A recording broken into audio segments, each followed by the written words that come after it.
Hello and welcome to the last of the Unit 1 revision videos. Today we're going to be looking at Unit 1.4, which is all about political instability and extremism during the crisis years between 1918 and 1923. We're going to be thinking about the political uprisings from both the left wing and the right. We're going to be thinking about events like the Spartacus uprising, the Kapp Putsch and the Munich Putsch, as well as the consequences of those events. It might be a good idea now to pause the video and write down some ideas, what you can remember already, so that you can then see what areas it is that you need to focus on in particular during this revision video. The first area that we need to know about is the problems of coalition governments. We know from Unit 1.1 that they used a voting system called proportional representation. Now, this was a highly democratic system where every vote counted because the percentage of votes equals the percentage of the seats that they got in the Reichstag. Even though there were loads of strengths of that system, it also caused real problems in Germany, and some historians talk about this and coalitions being one of the great reasons for why democracy failed by 1933. Now, between the period of 1919 and 1923, the crisis years that we're studying now, there were 10 coalition governments, each of them with 3+ parties in them. And therefore, Germany really struggled with trying to make sure that they had a stable government that could continue excellent policies. And essentially, by having so many frequently changing coalitions, it undermined democracy. Now, you do need to know bits about who was actually members of those coalition governments. You need to know about the following political parties: the SPD, the Centre Party, the DDP, the DVP, and the DNVP. If you can't remember who those parties are, it's worth pausing the video now and going back and revising that quickly before we carry on. Now, in the early period of Weimar, thinking about the first government and the first 3 governments, they were all actually led by the SPD. From 1920, though, you need to be aware that the Centre Party became even more important. They'd actually been part of all of the existing coalitions before that, but they essentially became the leaders of the coalitions after that. So let's talk through why it was such a problem that they had these coalition governments. Now, first of all, they were struggling with really severe economic problems at this point. We know from the Unit 1.3 video that they are suffering from high debts anyway, even before reparations are added, of 1.44 billion marks. Reparations then come in from 1921. They're also dealing with the invasion of the Ruhr from January 1923, and then hyperinflation in the summer of 1923. Now, when they're dealing with all these horrible economic problems, they needed really tough decisions to be made, and these placed strains on the government and led to some of them collapsing. Now, there are loads of different examples of governments collapsing in the crisis years. I want you to try and remember at least one of them for the exams. For instance, you could talk about the Scheidemann cabinet, which was led by the SPD, where they resigned in 1919 because they couldn't agree on signing the Treaty of Versailles. If you didn't want to remember that one, you could remember the one about the Fahrenbach cabinet resigning over the ultimatum on reparations. There are loads of different examples that you can use from your class notes, but try and remember one of them as an example of a government collapsing over a really tough decision that they had to make. Now, during this period of the crisis years, support for moderate parties ended up decreasing when they were suffering from all these economic problems. Things like hyperinflation and the occupation of the Ruhr really pushed people into voting for more extremists than they might have otherwise done. So the government really struggled, being this republic without Republicans. Even people in the top levels of the civil service and the judiciary weren't necessarily supportive. And over time, they lost more support from the moderate supporters because they were fed up of all of the difficult, challenging situations they'd been placed in. We also need to be aware that at this point there were lots of parties that were dedicated to overthrowing the Republic, and even parties like the DNVP refused to be part of a coalition until 1925. So the first key area to make sure we know about is the problems of coalition governments and how they undermine democracy right from the start. The first area we're going to be looking at is the threat from the left, and we're going to be thinking about the background to left-wing rebellions like the Spartacus uprising of January 1919. Now, first of all, there are two key left-wing parties to be aware of. The SPD, who we know are one of the key pillars of the Weimar democracy, and the KPD. Obviously, we're going to be focused on the KPD here, as they are the party that have started various rebellions. Now, the KPD, the Communist Party, believed that the establishment of parliamentary democracy fell a long way short of its aims. Remember that lots of the people that had been involved in the revolution of November 1918 had wanted some kind of socialist state. They wanted the revolution to proceed more along Marxist lines, and they wanted to create a one-party communist state. They were essentially inspired by things like the Russian Revolution and wanted to create that in Germany. They wanted a complete major restructuring of Germany, both socially and economically. And for lots of them, the revolution just didn't go far enough. The constitution didn't lead to enough change. We can see that in what Rosa Luxemburg says in one of her speeches from December 1918. She said that the masses have come to realise what has been pasted together and called a socialist government is nothing but a government representing the bourgeois counter-revolution. So there was a real divide between the KPD and the SPD. There was no chance of political cooperation between them. They were seen as two completely different parties with two completely different ideals. And the KPD said that the SPD had betrayed the revolution. Now, the key thing to understand about the KPD is that they completely reject the Weimar system. They're not prepared to work within it, they want to work outside it, they don't think it's gone far enough, and they think that it's actually a betrayal of what they stand for. So, first of all, we just need to understand the KPD and what they wanted, the fact that they had a very different vision of the future of German politics and society. Okay, so just pause it here if you need to make any revision notes about the background and the beliefs of the KPD.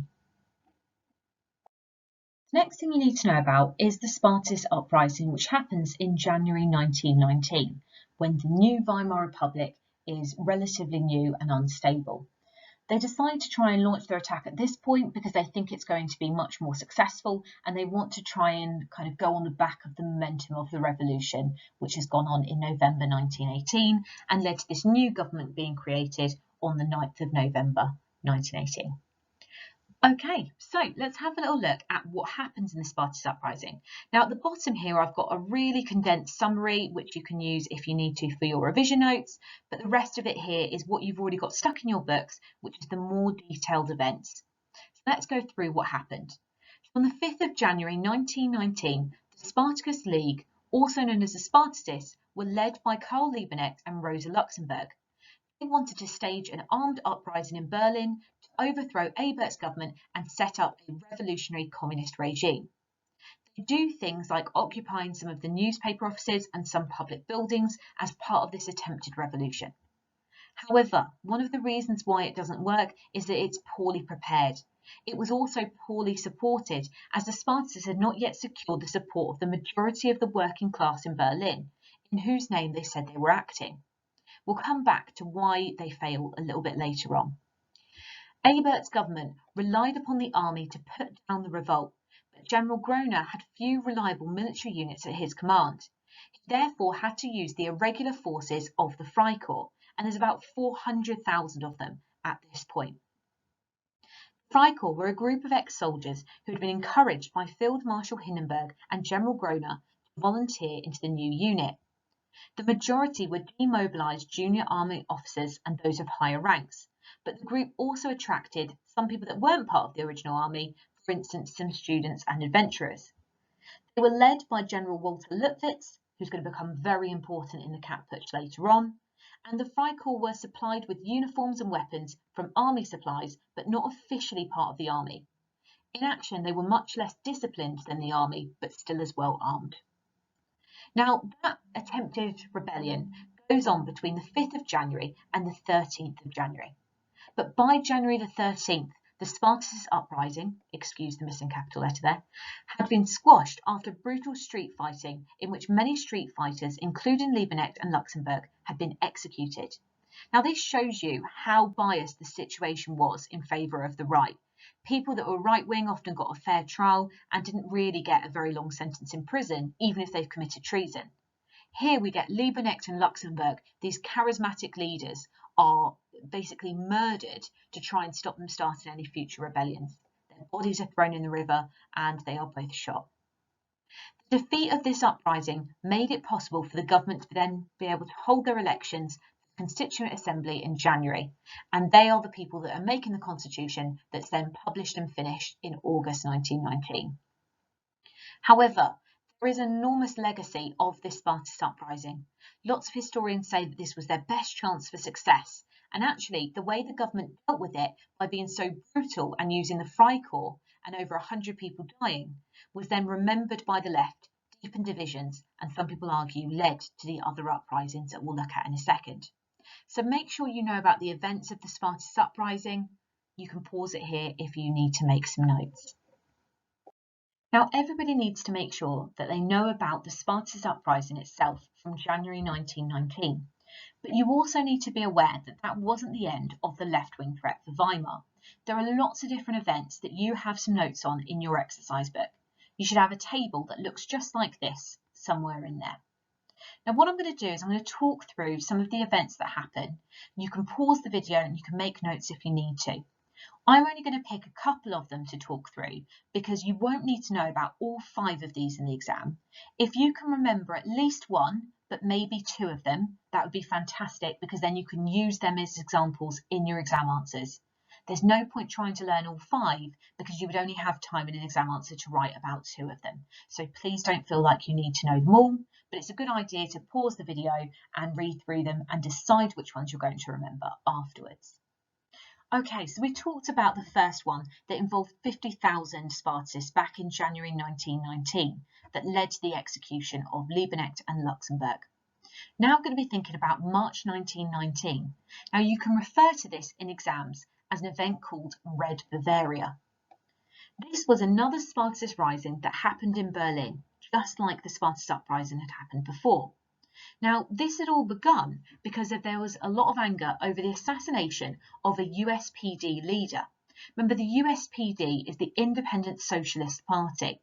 You might remember them being the group that was kind of in between the KPD and the SPD in terms of their views. They were around at the beginning, but they ended up disbanding by 1920, which is why we don't talk about them later. Now, the man that was assassinated was somebody called Eisner. He was actually really responsible for the Bavarian Revolution, which, remember, the historian Carr called the decisive moment of the revolution, where they overthrew the Bavarian monarch Ludwig III. So there was a lot of anger that this man that had been so crucial to the revolution had been assassinated. And he was assassinated in February 1919. Now, as a result of that assassination, a communist government based on workers' councils was established and then later suppressed. They then set up a Red Army in Bavaria and declared radical political and economic changes.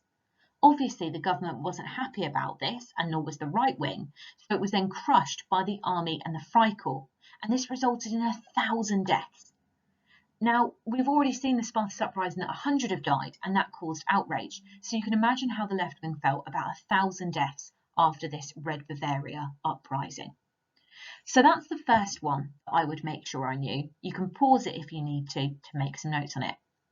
We've then got in April 1919 that we can see that there's some industrial strikes going on. I'm not going to go through this one in depth, but it is a good example if you wanted to say that there was continuing disturbances. The next one I'm going to talk to you about is the Ruhr Uprising of 1920. Now, this one's really interesting for showing that the troubles continued, but this one's also really interesting because it shows you the impact of the Kapp Putsch. Now, when we look at the right wing later on in this video, we'll see that the right wing rebelled in March 1920 as a result of the hatred of terms of the Treaty of Versailles and the fact that lots of armed units had to disband. And we know that that was then crushed by the left wing, who were the, as one person called it, the terrible silent power, who started this strike that led to the putsch collapsing within about 4 days. So essentially, the fact that they had managed to crush this right-wing attempted revolution inspired the left to start their own actions again. The fact that 80,000 workers had come together to crush the Kapp Putsch meant that they wanted to try and start their own bid for power. So the communists formed an army of 50,000 and seized control of the Ruhr. Remember, that's a really important industrial area of Germany, and therefore it's no surprise that they've got lots of support for the Communist Party in that area. A virtual civil war broke out as the regular army and the Freikorps struggled to crush the uprising.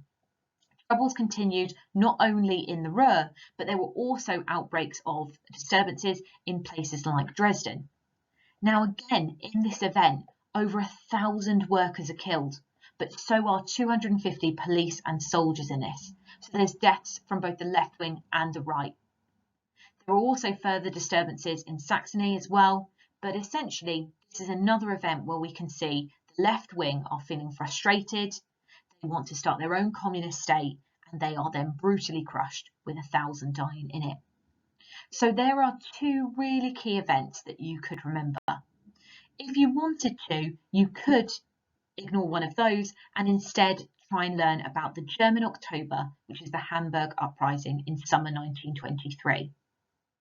It's up to you which ones you remember. Have a little pause here, read through them, and try and remember two of them if you can. So we've now talked about the main events and the main threats from the left. We need to bring it together now and think about to what extent did they really threaten the Weimar governments between 1918 and 1923. Now on this slide we've got loads of points about how they were a threat. On the next one we've got why they were less of a threat than the right wing. So let's first of all think about why they were a threat. Now some historians have argued that the right wing represented a greater threat, and sometimes it's easy to forget that the KPD were actually a substantial political force, and they were. They were a reasonable political force, especially in the years 1919 to 1923. We can see that in the sheer number of uprisings that many people got involved in. It enjoyed the support generally as well of between 10 and 15% of the electorate. We can see that in the election results, but we can also see that by the sheer numbers involved in things like Red Bavaria.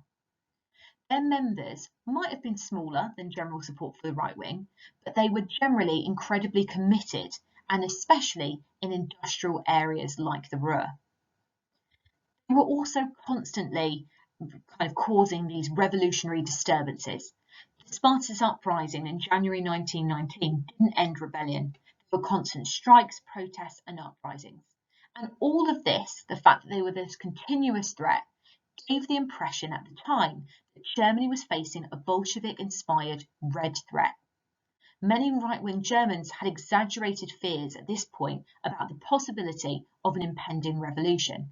And we need to remember that we look at history with the benefit of hindsight. We know that the left wing don't actually overthrow the Republic. But at this point, people thought that it really could happen. It was a genuine concern for lots of middle-class people and lots of right-wing supporters. So for us, we know that by the summer of 1919, their best chance of establishing communism in Germany had gone. We know that they had their own weaknesses they had to deal with. We'll talk about those more in a second. And we know that the other reason why they failed is because of the effective resistance from the Weimar government. But remember, the people at the time don't know this. They're genuinely fearful of something like a Russian revolution, and they believe it's a real possibility at this point. So we've got here some key things that we need to know about why the left wing are a threat. Those first few bullet points especially are really important, and get those down if you don't already have them on your revision materials. So now to finish off with the left wing, we have to think about why did the left wing fail? Now there are four really key reasons for why they failed. The first one is that there was bad coordination.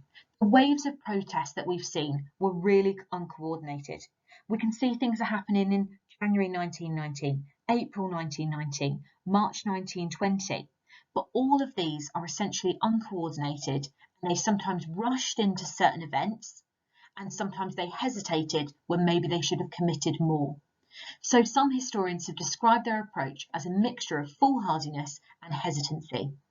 Even in the crisis year of 1923, when things like the invasion of the Ruhr are going on, when hyperinflation is going on, some historians have been quite critical that they were incapable of mounting a unified attack and making the most of that time.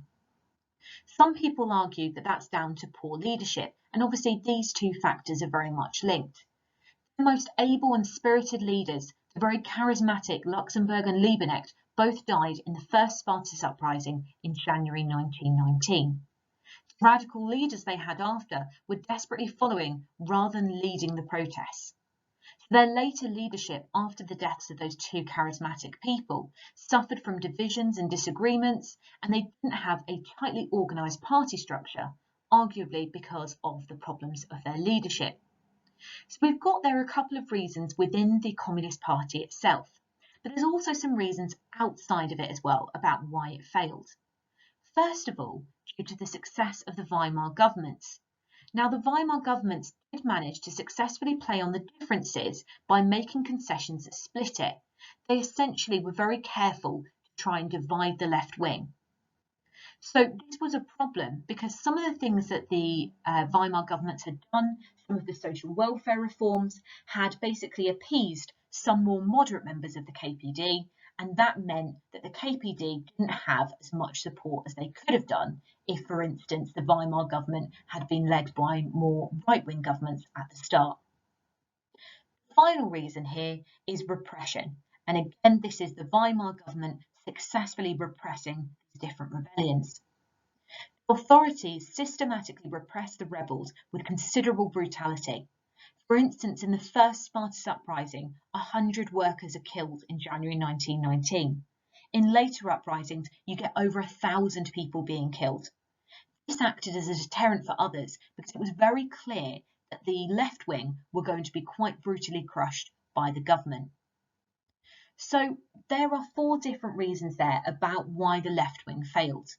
What we also need to understand is that actually the left wing being a threat in the first place actually strengthened the right wing threat because it meant that some middle class people in particular feared a red revolution, and that made some people that were more moderate actually go into supporting more extreme right wing parties. So in some ways, even them being successful actually led to their failure as it pushed some more moderate people into supporting their opponents. So there are some crucial reasons there about why the left wing failed. Make sure you know about those. We're now going to be thinking about the challenge from the right wing. Now, this is much broader and there are lots of different groups that we need to be aware of that we'll talk about more in a second. First of all, opposition from the extreme right differed very much from the extreme left, both in terms of its form and the extent of it as well. Now, first of all, when we're thinking about who are we counting as the extreme right, there were lots of different people that were very supportive of right-wing ideas, and they were very strong amongst members of the Freikorps, the army, the landowners, industrialists, civil servants, the police and the judges. So essentially these ideas were circulating amongst the very powerful people in German society. So why are they so angry? What are they bitter about? Well, first of all, most right-wing supporters did not believe in democracy at all. Certainly the extreme right absolutely hated it. They hated the fact that the Weimar Republic had been formed and 2 days after it had signed the armistice. In doing so, they felt that they had betrayed the fatherland when it signed that and the Treaty of Versailles in June 1919. Now, the other area that you need to know about for the right is to what extent were they unified? And this is the really crucial bit on this slide. Now, even though they agreed on this kind of shared nationalism and the betrayal that the Weimar Republic had begun, they still didn't agree on very much else. So, for instance, they are divided on certain issues like who should replace this democratic government. Some of them want to have a Kaiser again, they want the monarchy back and they want that to be restored. Others want a dictatorship. Some people want to try and separate places like Bavaria from the rest of Germany, whilst others want a unified Germany to ensure it's really strong. Essentially, there were loads of different ideas within the right wing, and this is one of the reasons why the right wing don't overthrow the government in the crisis years, because being divided weakens their ability to lead a successful revolt to topple Weimar. So essentially, because they haven't organised an alternative ideology and they haven't been unified in their aims, it means that they're not able to overthrow the Republic until much later on, when the Nazis are able to coordinate the right wing much more and kind of generate more of a mass support than earlier on. Okay, so that's what we need to know about For the Right Wing. So we've mentioned about how the right wing are very divided in their aims. We're going to be talking about 4 different groups, a fair amount over the next few slides and for the rest of this PowerPoint. So these are the 4 groups that I need you to be really aware of. I'm just going to very briefly talk through them. We'll look at them in more depth as we're looking at the different attempted revolutions. Okay, the first one that you need to know about is the DNVP. Now, this is a political party that was essentially a coalition of all the old nationalist and conservative parties that joined together to try and generate more support. This included lots of racist and extremist elements, and they wanted to overthrow the Republic. They actually managed to get 15% of the vote in 1920, which shows you that they were relatively well supported, certainly as much as the Communist Party. Now, first they refused to join any coalitions before 1925. They've changed their mind when President Hindenburg is elected in 1925, and they work with the Weimar government for a few years. The next group to know about is the Nazis. Obviously, they are known as the National Socialists. Their official name is the National Socialist German Workers' Party. Now, they are important to know about as a group because obviously we're going to be looking at the rise of the Nazis and the November 1923 Munich Putsch. But it's also worth being aware that before the Munich Putsch, they were a very small-scale party that didn't have very much support, and they were one of about 70 different splinter nationalist parties that they had all around Germany. Bavaria was a real centre of political agitation, and it had a lot of right-wing supporters in that area that Hitler's able to unite together by the mid-1920s after he's gained more publicity after the November 1923 Munich Putsch. Another group that we're going to be mentioning a lot is the Freikorps. They had flourished in the post-war environment, and there are about 200 different paramilitary units by 1919. We refer to them as a group as the Freikorps. Now, these people were people that were very frustrated in the aftermath of the war because many of them had been soldiers that had been fighting, and obviously they had felt betrayed by the Weimar government. I think a really good phrase to describe them is what the very famous historian Evans said, which is that they had a rabid spirit of aggression and revenge. I think that's a great quote if you want to describe the kind of spirit of the Freikorps. The final group on here is the Organisation Consul. We'll talk more about them when we look at the assassinations. They were responsible for many of the assassinations, including the one of the Foreign Minister Rathenau, and they were particularly active in Berlin, which isn't a surprise as it was obviously the centre of political discussion, and buildings like the Reichstag were there as well. Okay, so just pause that if you need to make any notes on those organisations, but we'll talk through them in more detail in a second. So we're now going to talk through one of the significant right-wing threats, the events of the Kapp Putsch of March 1920. So let's first of all think about why this happened. Well, we know that the Treaty of Versailles was signed on the 28th of June 1919, and that said that the army should only have 100,000 men in it. They're only allowed another 15,000 in their navy, 6 battleships, no planes, no tanks. Now, their army before the First World War had stood at about 8.2 million, 2.2 million that were full-time in the army and 6 million reservists. They'd lost 2 million soldiers in the First World War, but their army was still much bigger than it should have been. So they had to try and fulfil those disarmament clauses and make sure that their army was reduced to 100,000 men. So as a result, the Defence Minister, a man called Noske, had to try and ask some of these Freikorps units to disband because they couldn't officially be part of the army anymore. So when he's asking these 2 units to disband, we're talking about 12,000 men. And that's why you sometimes see that 12,000 men were involved in this Kapp Putsch. In actual fact, it's 5,000 that are actually involved in the march and the formal proceedings against Berlin, but there are some other people that don't commit as violently to trying to take over the government, but they're still broadly supportive of it. So that's why sometimes you'll see those 2 different figures of 12,000 and 5,000. Now, this all began when these 2 units were asked to disband, and the really key figure that you need to know about is General von Luttwitz. Now, he was the person that started this off because he asked the other disgruntled army officers to join in, and he also got a man called Wolfgang Kapp to join in with this putsch as well. Wolfgang Kapp was somebody that was the leader of the Fatherland Party, a right-wing party, and he was a civil servant. And together they plotted to try and overthrow the government because they were so outraged by the Treaty of Versailles and the fact that it was being enacted now. Now, to carry out their plan of overthrowing the government, Kapp and Luttwitz tried to contact other generals. They asked for them to support it. They wanted the whole army to go against the weak Weimar government. However, quite crucially, other generals, including Seitz and Lundorf, would not commit.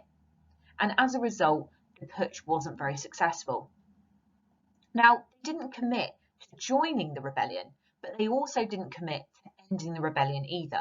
And obviously that's going to cause massive problems for the Weimar government. On the 12th of March 1920, at least 5,000 Freikorps marched on Berlin unopposed. Remember, this is quite a terrifying force because they are trained in military tactics, they have weapons, they have uniforms. It would have been a terrifying ordeal for many of the Weimar politicians. The government was really worried about this, and they asked for the help of the army. Remember, the army is supposed to be an institution of the government. They are supposed to come to their aid when they're needed. But instead, the army refused to support the government and opened fire on the Freikorps. General von Seeckt said that troops do not fire on troops, and he therefore refused to help the government. As a result of the fact they couldn't rely on the army, the government had to appear even more weak by physically fleeing from Berlin to Dresden. They had to do that because the Freikorps were entering Berlin and weren't afraid of executing politicians. Think about the fact that in the early 1920s, 376 politicians were assassinated, many of them by the supporters of the Organisation Council, many of them by people that were also part of the Freikorps. So this allowed Wolfgang Kapp to proclaim a new government. And that's one of the reasons why we talk about it being the Kapp Putsch, because even though Luttwitz was the key mastermind behind it, he's the one that proclaims it, and therefore he's known for it. Now, despite the fact that they had managed to make the government flee, they didn't gain the widespread support of the public, and that's why this revolt ended up being crushed. So the key thing here is that Ebert, even though he's had to physically flee, has asked the left wing and the workers to organise a general strike in Berlin and elsewhere. This was so effective. One of the people that was around at this time said it was the terrible silent power of the left wing. They managed to paralyse Berlin as a result. They managed to do things like stopping any more water, electricity, transport in Berlin. All of this came to a standstill. And that made Kapp and people like General Luttwitz realise that they hadn't succeeded and they weren't able to govern Germany in the long term, not when the people were so anti them. So within 4 days, the putsch actually collapsed, and Kapp and Luttwitz were forced to flee. Obviously, they've committed the act of treason here. Crucially, after the putsch was over, the government didn't actually take any action against von Seeckt, who had said troops don't fire on troops, or the other army leaders for their lack of support. At the end of March 1920, the same month as this Kapp putsch, von Seeckt was made Chief of the Army Command, so he's promoted from a general to the Chief of the Army Command. So this is really crucial because it shows that they don't have the support of the army, and they're also not acting decisively enough to try and make the army listen to them and kind of bend to the will of the Weimar government. It's very clear here that the army is powerful and they're in charge. There's not really anybody that's punished as a result of the Kapp putsch, even though there's at least 5,000 people that actually march on Berlin and carry out this act. General Luttwitz, even though he's the one that started it, is granted early retirement, and Kapp dies before he can be prosecuted. There's actually only one person that's technically punished for their actions in this rebellion. And the fact that they are so lenient towards all the people that have been involved sends a message that the government's not really in control and shows the weaknesses of Weimar, the fact that they are a republic without republicans, they don't have the judges on side. So that's what we need to know about the Kapp putsch. We've now discussed the events of the Kapp putsch, but we also have to think in detail about why did it fail. This is a really important background to you thinking about the key question of to what extent was the cat putsch a threat to the government. So let's think about why it failed. Well, first of all, as we've already seen, the response to CAP's rallying cry of starting this new rebellion and taking over the government was a combination of military indifference and public opposition. The army itself, the Reichswehr, found itself so divided by the putsch that it basically did nothing. They refused to move against the rebellious Freikorps in Berlin, but they also ignored CAP's call to arms against the government. So essentially, the army have stayed out of it. They haven't chosen a side, they've just decided that they are going to wait for the outcome of the putsch. The SPD crucially called on the German people to resist the cat putsch. They wanted a counter-revolution, and they wanted the people to protect the Republic by going on a general strike. We know that 80,000 workers did this, and what they did was pretty impressive because within 2 days it had completely brought Berlin to a standstill with no trains, no water, no gas, no electricity, and one person describes it as the terrible silent power. That's a great little phrase to use in your exam and try and remember it if you can. Generally, the government did respond pretty quickly. Asking people to go on strike was effective, and it did manage to crush the cat putsch. So in some ways, we could say that this event was a major success of the Weimar government. They managed to defeat this quite powerful enemy within days. They'd withstood this major threat, and they had the backing of the people. However, you could also talk about the weaknesses that it showed, the fact that they had to rely on the people as a last-minute resort. And actually, the people didn't necessarily support the passive resistance because they liked the government, but just because they felt that an alternative of being ruled by a military dictatorship wasn't necessarily that attractive. So I want you to think about here, to what extent would we say the cat putsch was a threat to the government? To what extent would we say it's a success? Or was it overall a failure for the government that they had to run away? So here in the pink box, you can see a couple of different statements that we'd have discussed when you learned this. There's 2 different ideas here about how it suggested that it might have been a matter of time before the Weimar Republic was overthrown, or that it shows the strength of democratic forces in Germany. Think about your own ideas. To what extent would you say that you agree with one of those statements? To what extent would you agree with both of them? So think about your own arguments for this before you move on to looking at the next threat of the assassinations. The next threat we're going to think about from the right wing is the assassinations. Now, in total, there were 376, 22 carried out by the left wing and 354 carried out by the right. And that's why we're going to see this as largely a right-wing threat, because most of these are carried out by groups that are related to the Freikorps, groups like Organisation Consul. So to be a Weimar politician was somebody that was putting their sense of duty to the country above their own life. Weimar politicians lived in fear of assassination, which were carried out in loads of different locations. This was because there were lots of groups that were very frustrated at the government, feeling that they had betrayed them in signing the Treaty of Versailles and the armistice. Lots of these ex-soldiers truly believed that they'd been stabbed in the back and that actually they hadn't been losing the First World War. It was just that the weak Weimar politicians had essentially lost their nerve. So some right-wing nationalists organised themselves into leagues committed to the elimination of prominent politicians and those associated with the betrayal of Germany. For instance, Organisation Consul. This was actually created after the cat putsch, which had failed. And one of the most militant Freikorps, a man called Erhard, morphed these Freikorps groups into the Organisation Consul, whose job it was to try and start a civil war, essentially, by picking certain politicians to assassinate. They wanted the left wing to retaliate and to start a civil war, which they could then say that they had nothing to do with in the beginning, and they could then blame the left wing for starting this civil war that would cause the deaths potentially of a lot of Germans. Something that the Organisation Consul were willing to happen if it meant overthrowing democracy. Now, we can absolutely blame these terrorists that have murdered these innocent politicians for their actions. But I think we've also got to think about the Conservative judges who reinforced these murders and allowed it to happen to a certain extent by giving really lenient sentences, if any, to these murderers. As a result of their lenient sentences, it encouraged the right-wing assassinations, and that's probably why we have so many people that are killed, including the great Foreign Minister Raphanel. We're going to talk now about some of the notable assassinations. There are three that we've made notes on.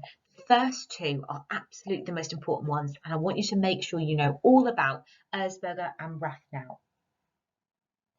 So first of all, thinking about the murder of Erzberger, he was somebody that was assassinated by the Organisation Council, and this was their first official assassination that they carried out. He was murdered because he had been associated with the Treaty of Versailles, because he was part of the German delegation that signed it. Remember, not a single German politician wanted to. They felt they had to because they were told that they would be invaded if they didn't sign it within 7 days. Even after he's died, his wife continues to receive death threats, and there's threats to defile his grave. That shows you the level of hatred for some of these left-wing politicians who had signed things that were necessary but seen as an outrage in Germany at the time. The most important one to know about is Raphanel, because he was such a crucial Weimar politician, but also because of the response of the German public to his assassination. Now, Raphanel was an amazing politician, and before the war, he had been a really key person in creating the AEG company. He'd been somebody that was a very famous industrialist. He was a great diplomat. We're going to see about his successes when we think about 2.4 and foreign policy in the Golden Age. He's absolutely crucial. But he was also somebody that was Jewish, and obviously for the right-wing anti-Semites, this was a crime in their eyes. He was also somebody that had participated in the Weimar governments, and he was associated with the betrayal of Germany. Now, he was shot by 4 members of the Freikorps and Organisation Council when he was on his way to work. For good measure, they also threw in a grenade to make sure that he died, and he did die within minutes of this attack. By doing this, as we've mentioned earlier, they thought they were going to bring down the government because they thought they would prompt the left to act against the Weimar Republic and start a civil war. They were very much mistaken, though. As a result of this, the people of Germany were outraged. There was this tidal wave of revulsion for this action, and it swept all across the nation. And as a result, 700,000 protesters lined up in the streets to go to his funeral and stand with the Weimar politicians, suggesting that the actions of this Organisation Council was very wrong. So those are the two that you need to make sure you know really well. If you want to as well, you could also make sure you remember about Huss, who was shot in front of the Reichstag and died months later. He was a member of the USPD, the Independent Socialist Party, and the Council of People's Commissars. So they are the 3 examples of Weimar politicians that have been assassinated that we need to be aware of. Just quickly, something I forgot to say about Raphanel before is that, remember, he's the person that signs the 1922 Treaty of Rapallo. Remember, we look at that when we study 2.4. He was seen as somebody that was betraying Germany because he'd done the deal with the Soviet Union. But that deal, remember, actually benefited Germany because it allowed them to train new pilots and develop new weapons in Russia. However, for the right wing, they had overlooked the successes of his policies, and they'd focused on the fact that he was Jewish and the fact that he was apparently conspiring with the Jewish Bolsheviks in Russia. So remember, that's why Raphanel is so important, because of his impact, and obviously his assassination was shocking. So that's everything we need to know about the assassinations themselves. We're going to think about their impact in a second. As well as knowing the details about the assassinations, we also have to know about the breakdown between the right wing and the left, and to what extent the right wing literally got away with murder. So we're thinking first of all about the amount of assassinations. There were 376 in total. It's really important that you remember that number there. 22 of them had been carried out by the left wing, and 354 of them had been carried out by the right wing. Now, 326 of the right-wing murderers went unpunished for their crime. 28 were punished, but none of them were executed. Now let's compare that to the left wing.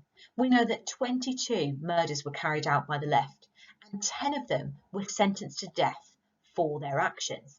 Now we can see the real bias in the judiciary here. They're encouraging the right wing to carry out these murders with very few punishments. And if we think about Rathenau's killers, they got on average 4 years in prison. And if we compare that to the left wing, obviously they are being executed for their crimes. Almost 50% of them are being given the death penalty for these murders.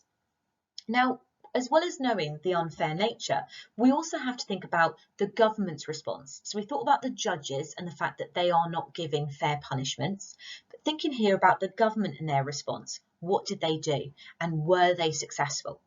Well, first of all, in July 1922, they passed the Law for the Protection of the Republic, and this was supposed to impose severe penalties on those involved in conspiracy to murder. The government was essentially trying to force by law the judges to uphold the law and actually give harsher punishments. They also tried to ban extremist organisations like Organisation Consul.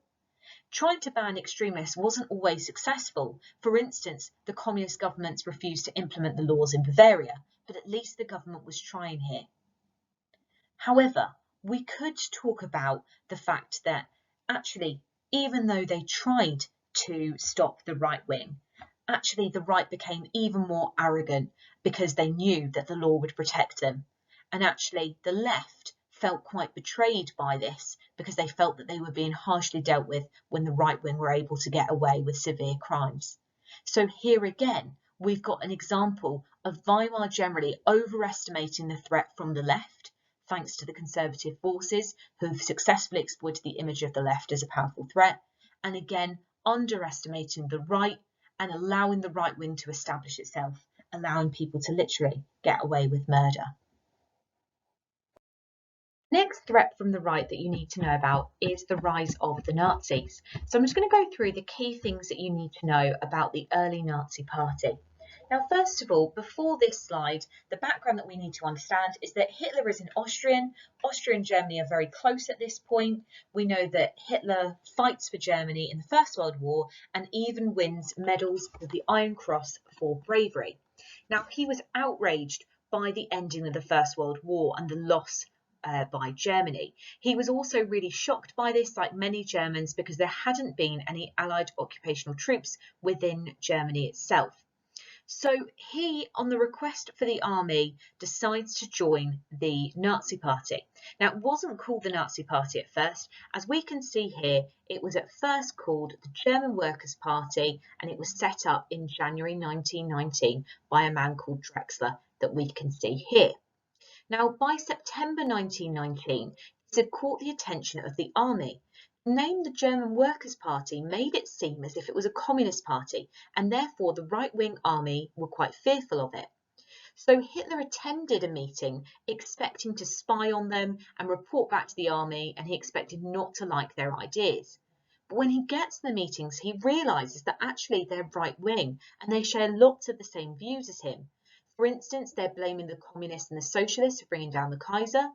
They are blaming the Weimar Republic for accepting the Treaty of Versailles, and they are calling them things like the November criminals who stabbed the army in the back, something that Hitler as an ex-soldier felt very strongly about. They're also very anti-Semitic, and Hitler likes the fact that they're blaming the Jews for undermining the German economy. So he joins the party rather than spying on it. And by February 1920, Hitler began working as Drexler's right-hand man. Now, together they came up with something called the 25-point programme, and this was a really clever way of trying to generate support. Basically, it was a list of points that would appeal to most Germans at this point. They said that if they came to power, they would do things like scrapping the Treaty of Versailles, expanding its borders, and depriving the Jews of German citizenship. Now, this doesn't generate mass support at this point. It's still a fairly small party. There are still lots of different right-wing groups, particularly in Bavaria, where this party has been founded. And we can see that membership by June 1920 is still only 1,100. Bear in mind, though, that when Hitler first joined it, he was the 55th member, even though they gave him membership number 555. So it has grown rapidly, but it's not the mass party that we know of by the 1930s. Now, we've mentioned about what Hitler does in February 1920 with creating the 25-point programme.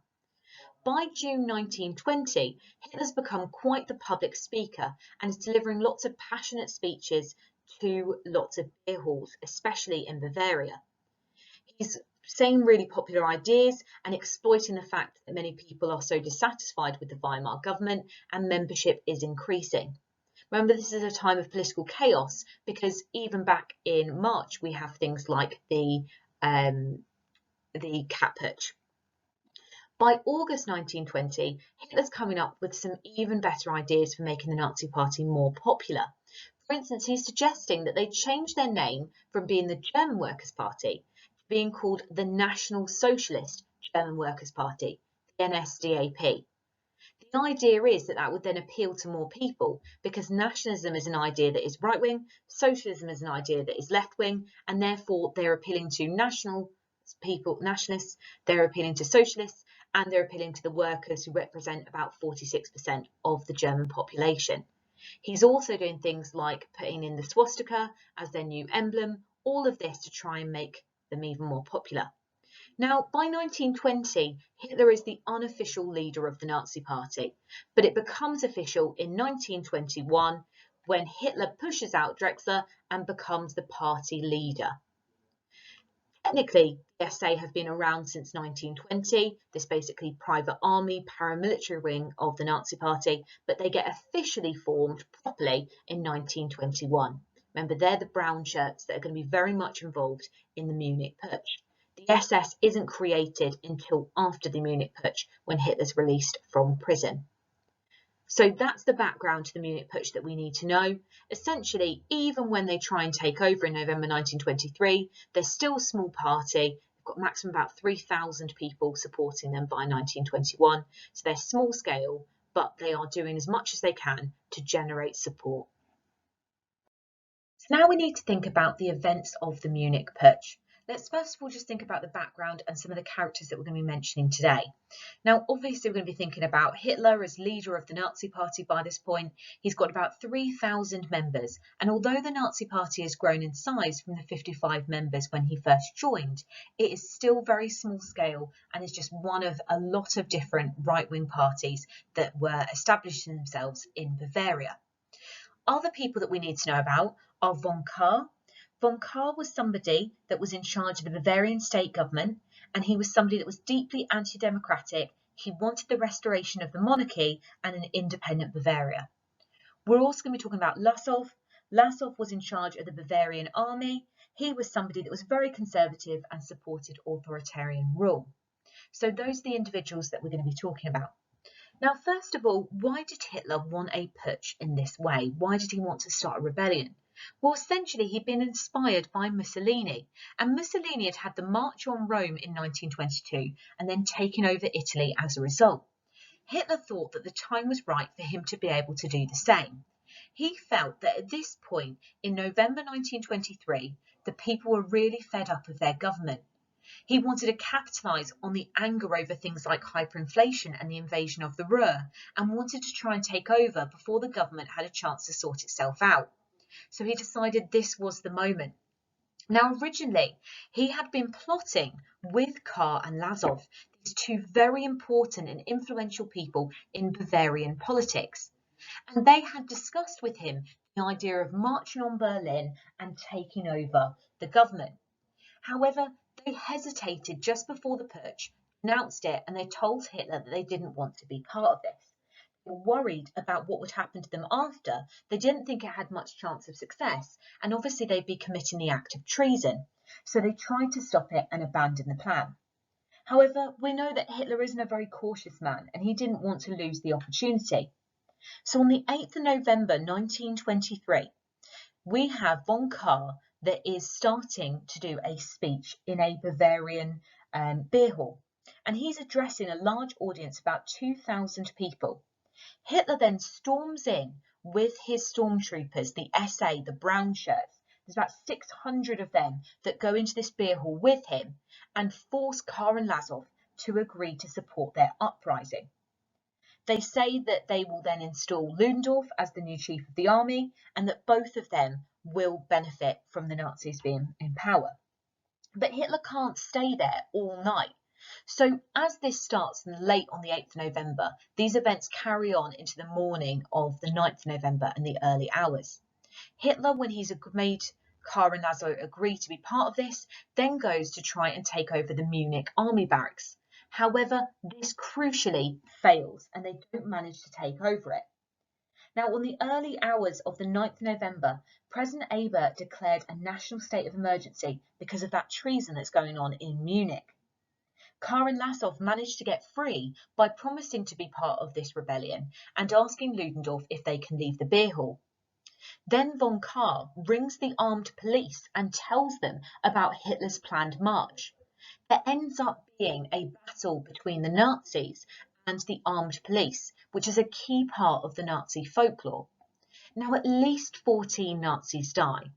The numbers vary between 14 and 16 on loads of different sources, so I think the safest thing to say is to say at least 14 Nazis were killed. The person next to Hitler actually gets shot and killed, but obviously Hitler manages to escape. So it's clear that the plan had failed. We'll talk about the consequences of it after, but first of all, let's think about, well, why did this putsch fail? So the first thing that we need to know is that they just didn't have enough popular support. Hitler had grossly overestimated the level of public support for the putsch. He felt that once he'd started it, people would look out their windows, see what was going on, and join him in this uprising. However, that was quite unrealistic at this point. The people weren't willing to do that. And therefore, he had a very small chance of overthrowing Weimar. He didn't even have the support of all the right-wing people within Bavaria because they were so subdivided into these little tiny groups. Crucially as well, Hitler, just like in the Cat Putsch, didn't have the full support of the army. If the army had joined in, it would have been a much greater threat. General Seck, to remember, is the commander-in-chief of the army, sent in troops instead to deal with the aftermath of the putsch and try and regain control of Bavaria. So this wasn't successful. They didn't manage to win the support of the army. He'd had support of groups and some key individuals, people like Ludendorff, but crucially not the army that was in power at this point. And the final reason that we've already mentioned about why it failed, the most important reason, is that he just didn't have the support even of the conservative elites. Kahr and Laszlo betray him by ringing the armed police and saying that they didn't want to be a part of it after they managed to get free. So the putsch failed for loads of reasons, and it is really important that we know about the events, but more crucially, it's thinking about to what extent was this a threat, to what extent was this likely to overthrow Germany. Now we'll move on to the consequences on the next slide. So now we need to think about the consequences of the Munich Putsch. Now I don't think there's many people that would argue in the short term that this was a significant threat for Weimar. It was quite easily crushed and certainly was less of a threat in comparison to the Cat Putsch of 1920. However, in the long term, arguably, this is one of the crucial reasons for the downfall of Weimar, because Hitler becomes somebody that is a well-known public figure, and not only is he introduced to the public, but also a lot of right-wing powerful people like the judges. So Hitler gained a lot of recognition for the putsch. He talks about how he's a loyal German, he's doing this for the good of Germany, and there are lots of people that believe him and believe that he was doing the right thing to try and overthrow this weak democratic government. He had a 24-day trial, which reached the front page on a daily basis. He twisted the trial so that even though he still went to prison, he drummed up loads of support because he said that he was a saviour of the German people. When they ask him things like whether he admits to treason, he says in the courtroom trial, well, is it treason if I'm doing something for the good of Germany? Is it treason to want Germany to be a great power once again? So you can see the way that he's able to twist it to being in his favour. The trial just before some elections did help the Nazi vote, and the Nazis became the third largest party in Bavaria. Even though that's an increase in success for them, we can still see how small scale the Nazis are at this point in 1923. Hitler was only given 5 years in prison. That is the minimum sentence of treason that anybody could get. And he obviously only serves 9 months. He does so in a very comfortable prison, which shows us one of the main problems and one of the main crises of the crisis years is that we have the judges who aren't supportive of democracy and are actively working against it, setting a precedent that the right wing can go against them with very little consequences. His time in prison as well gives Hitler the ability to be able to reorganise the party, write his ideas in his autobiography Mein Kampf, My Struggle, and it also makes him make the decision that actually trying to get in power by force isn't going to work in Germany. It was the best chance he'd have ever had with such a terrible economic problem going on. So instead, he makes the decision that he needs to get in power by legitimate means. And when he comes out of prison, even though the Nazis aren't very popular at this point because it's the golden years of the economy, Hitler's able to use this as a time of consolidation and establish lots of things that will help him come to power later. For instance, he establishes things like the SS and also creates things like the Hitler Youth, and obviously they work on their use of propaganda. So these trials were really important in helping the Nazis establish themselves later on, but they also reveal the real danger to the Republic, and that is that they don't have the support of these democratic forces, groups like the judiciary. So pause here if you need to and make some revision notes about what is the significance of the Munich Putsch. You might also want to put to what extent was it a threat, and think about your own judgment for that too. Now that we're getting towards the end of this 1.4 video, you need to make sure that you have your exam arguments sorted. For instance, what would you say was the greatest threat to Weimar, the left or the right? What particular events? Why? Why do you think certain events were more of a threat than others? So I'm just going to talk to you about some key points that some historians argue. Feel free to disagree if you want, but I think these are some quite sensible arguments. So first of all, there was a lot of opposition to the Weimar Republic. Some of it was about indifference, some of it obviously was brutal violence with acts like the Spartacus Uprising, the Ruhr Uprising, and then things like the Kapp and Munich Purge. Often in Weimar, there was seen to be a significant threat from the left. However, historians with the benefit of hindsight talk about how the threat from the left was very much overestimated, thanks to the powerful conservative forces in Germany who successfully exploited the image of them as a more powerful threat to the government than the right. However, as we know, the threat from the right was often underestimated. There was at this time, thanks to things like the Constitution and the fact that the revolution didn't go far enough, a real persistence of these old imperialist attitudes in the major institutions of the army, the judiciary, and the top levels of the civil service. This certainly represented a great long-term threat to the Weimar governments. Most historians argue it was a republic without republicans, and there's lots of evidence to support that. Even things like the support for democratic parties decreases over time. So think about your exam arguments for this here. What would you say was the greatest threat to Weimar and why? So what to do now? It's really important that you act on this revision video and that you do something with the information. So it could be making some Cornell grids, it could be making some mind maps, revision clocks, something like that. I'd also maybe today or another day have a go at a red pen, black pen activity, see what you can remember from listening to this video. Things that you don't know you can find by watching it again and adding in a different coloured pen.